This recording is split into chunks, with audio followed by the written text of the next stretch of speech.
തിരുവനന്തപുരത്ത് വെച്ച് നടന്ന UDF നേതാക്കൾ അല്ലെങ്കിൽ കോൺഗ്രസ് നേതാക്കളുമായി ഉണ്ടായ ചർച്ചയിൽ അതിൽ രമേശ് ചെന്നിത്തല ഉണ്ടായിരുന്നു, MM ഹസൻ ഉണ്ടായിരുന്നു, K സുധാകരൻ ഉണ്ടായിരുന്നു, VD സതീശൻ ഉണ്ടായിരുന്നു.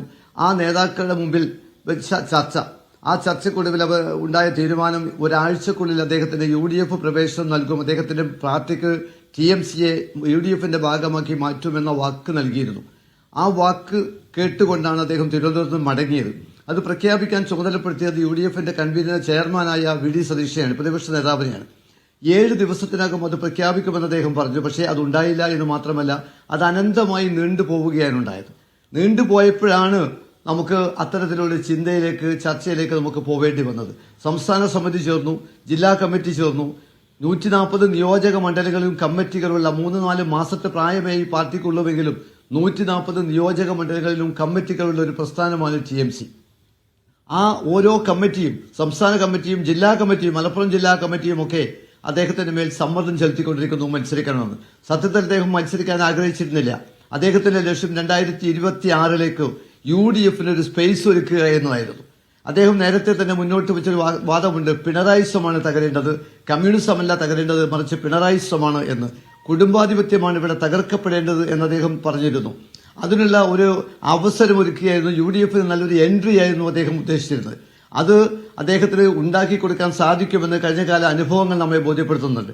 12,000-ൽ പരം വോട്ടിനാണ് ആര്യാടൻ ഷൗക്കത്തിനെ ആദ്യത്തെ മത്സരത്തിൽ അദ്ദേഹം പരാജയപ്പെടുത്തിയത്. രണ്ടാമത്തെ മത്സരം നമുക്കറിയാം, സംസ്ഥാനത്തെ ഏറ്റവും നല്ല DCG പ്രസിഡന്റ് എന്ന് ആരാലും അംഗീകരിക്കുന്ന ക്ലീൻ ഇമേജുള്ള അഡ്വക്കേറ്റ് VV പ്രകാശ് അദ്ദേഹം മത്സരിച്ചപ്പോഴാണ് അദ്ദേഹത്തിന്റെ വോട്ട് അല്പം കുറഞ്ഞു വന്നത്.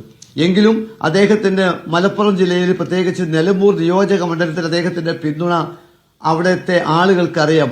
അതുകൊണ്ട് തന്നെയാണ് അദ്ദേഹം മത്സരിക്കേണ്ടി വരും എന്ന ചിന്തയിലേക്ക് എത്തുന്നത്. സത്യത്തിൽ അദ്ദേഹം മത്സരിക്കണമെന്ന് നമ്മൾ ആരും ആഗ്രഹിക്കുന്നില്ല. നമ്മൾ ആഗ്രഹിക്കുന്നത്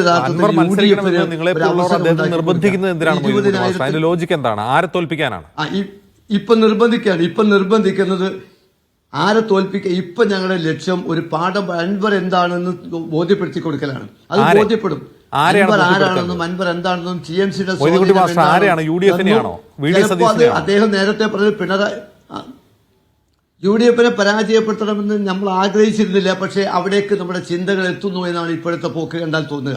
കാരണം എന്താ, മുസ്ലിം ലീഗ് നേതാക്കൾ തങ്ങളടക്കം, കുഞ്ഞാലിക്കുട്ടി സാഹിബ് അടക്കം അദ്ദേഹത്തെ UDFന്റെ ഭാഗമാക്കാൻ വേണ്ടി പരിശ്രമിച്ചു. നേതാക്കളൊക്കെ ശ്രമിച്ചു. ഒരേ ഒരാള് VD സതീശൻ എന്ന ഒരൊറ്റ നേതാവിന്റെ ധിക്കാരപരമായ സമീപനം മാത്രമാണ് ഇപ്പോ ഈ ഒരു അവസ്ഥയുണ്ടായത്. മറ്റെല്ലാ നേതാക്കളും UDFന്റെ PV അൻവറിന്റെ ഏറ്റവും വലിയ മുദ്രാവാക്യം പിണറായിസം അവസാനിപ്പിക്കുക എന്നുള്ളതാണ്. അത് അവസാനം എവിടെ എത്തി നിൽക്കുന്നു? സതീശനിസം അവസാനിപ്പിക്കുന്നതിലെത്തി. ഇങ്ങനെ ഒന്നാലോചിച്ച് ഒരു കളി തുടങ്ങുമ്പോൾ ഗോൾ പോസ്റ്റ് നിരന്തരം മാറ്റിവെക്കുക എന്ന് പറഞ്ഞാൽ ആ കളി ജയിക്കുകയാണ്. അത് തീരുമാനിക്കേണ്ടത് UDF ആണ്. ഇനി ഞങ്ങളുടെ നിലപാട് വിശദീകരിക്കേണ്ടത് UDF ആണ്. പിണറായിസമാണോ സതീശനിസമാണോ അവസാനിപ്പിക്കേണ്ടത് എന്ന് ഞങ്ങളെ തീരുമാനത്തിലേക്ക് എത്തിക്കേണ്ടത് UDF ആണ്.